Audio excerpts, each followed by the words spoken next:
Oi, pessoal. Estou com vocês mais uma vez para dar sequência então aos conteúdos de ciências. Nós estudamos todos os biomas brasileiros e agora a gente vai falar um pouquinho dos ecossistemas aquáticos.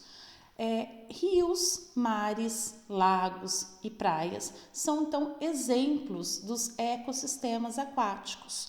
Nós vamos ver que, apesar de todos eles, serem fortemente influenciados pela presença da água, esses ambientes são diferentes uns dos outros. Cada um tem as suas características próprias. E a gente vai começar essa semana estudando os ecossistemas costeiros, que são as regiões litorâneas onde as águas do mar se encontram com o continente. Essas regiões costumam ser classificadas em 4 tipos: praias arenosas, restingas, costões rochosos e manguezais. Então vamos falar um pouquinho das praias arenosas. As praias arenosas, elas são constantemente submetidas a variações de temperatura e de umidade, como a mudança dos níveis da água durante as marés, o vai e vem das ondas, a exposição direta dos ventos e dos raios solares.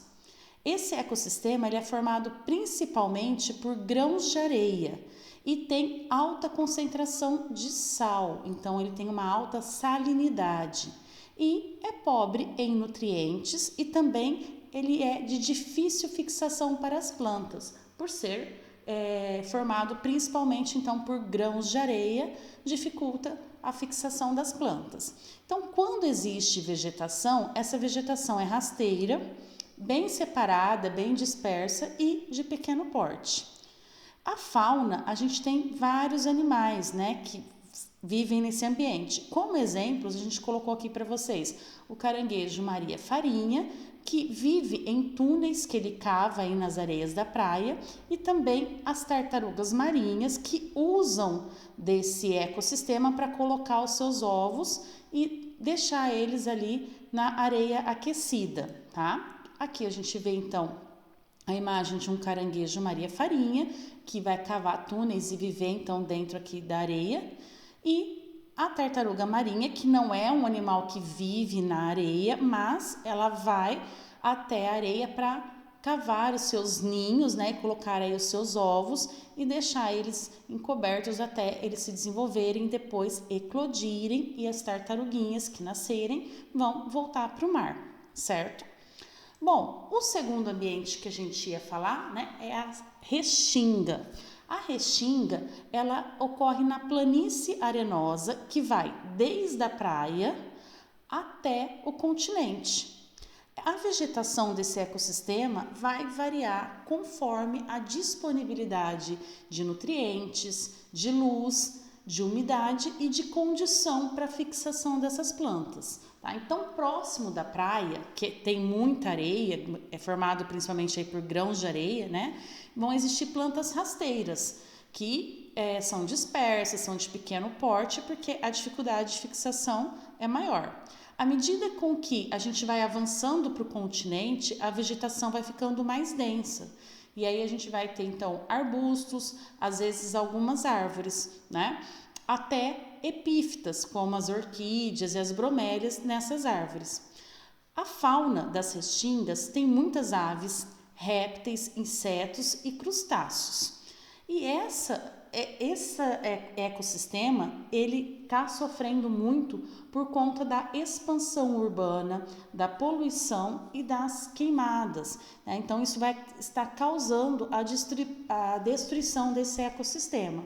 E aí que tem, então, 2 fotos dessa região, que a gente chama de restinga, para vocês observarem. Então, mais próximo aqui da praia, onde ainda o solo é bem arenoso, a gente vai ter uma vegetação mais dispersa, só um pouquinho de vegetação, sempre de pequeno porte e mais rasteiro, Conforme vai chegando mais para próximo do continente, essa vegetação ela vai ficar mais densa. Veja que aqui tem espaços, entre essas plantas, elas estão bem espalhadinhas, e aqui a gente já vê que elas está bem mais densa, já tem plantas já de médio porte, né? Nessas regiões aqui mais próximo do continente pode então até ter algumas árvores, bromélias, né? Orquídeas, certo? E aí a gente tem que cuidar muito bem desse ambiente também, porque é uma região onde tem uma biodiversidade muito grande, não só dessas plantas aí, mas de aves, insetos, crustáceos, como eu falei, né? Que fazem parte dessa fauna da Restinga. Depois a gente vai falar dos costões rochosos. Esse ecossistema ele é formado por rochas que vão ficar à beira-mar. E essas rochas ficam expostas tanto à ação das ondas do mar quanto à ação da luminosidade. Esse efeito das marés faz com que o costão rochoso apresente 3 zonas. A inferior, que está permanentemente submersa, ou seja, coberta por água. A região intermediária, que ela está periodicamente, ou seja, quase sempre, né, coberta pela elevação da água e vai sofrer então a ação das correntes marítimas e das ondas de uma maneira mais intensa. E a região superior, que raramente vai ficar coberta sobre a água, tá? Essa variação das ondas do mar e a exposição à luz solar vai influenciar toda a distribuição de seres vivos nesse ecossistema. Então, na zona inferior, que é a zona que fica submersa, podem ser encontrados várias algas e vários animais, como anêmonas e peixes que se alimentam, se reproduzem e se abrigam nessa zona, tá? As algas verdes, as cracas, os mexilhões, em geral, eles vão viver na parte intermediária, que é aquela parte que na maioria do tempo aí está sofrendo uma ação das ondas da corrente marítima e sendo coberta pela elevação do nível da água, tá? Na parte superior, onde tem apenas respingos de água, podem ser encontrados então líquens e algumas bromélias, tá? Aqui tem uma imagem então para vocês de um costão rochoso. Aí a gente observa que uma parte vai estar aqui submersa, né? Se a gente observar o que está embaixo aqui da água, então antes de chegar na areia existem rochas, tá? Nessa região.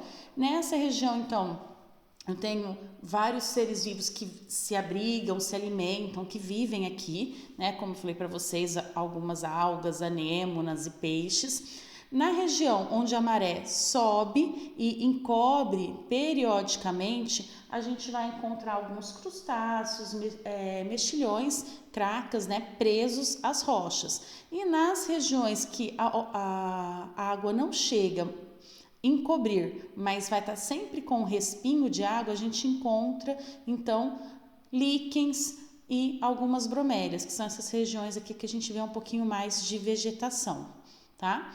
E por último, a gente vai falar um pouquinho dos manguezais.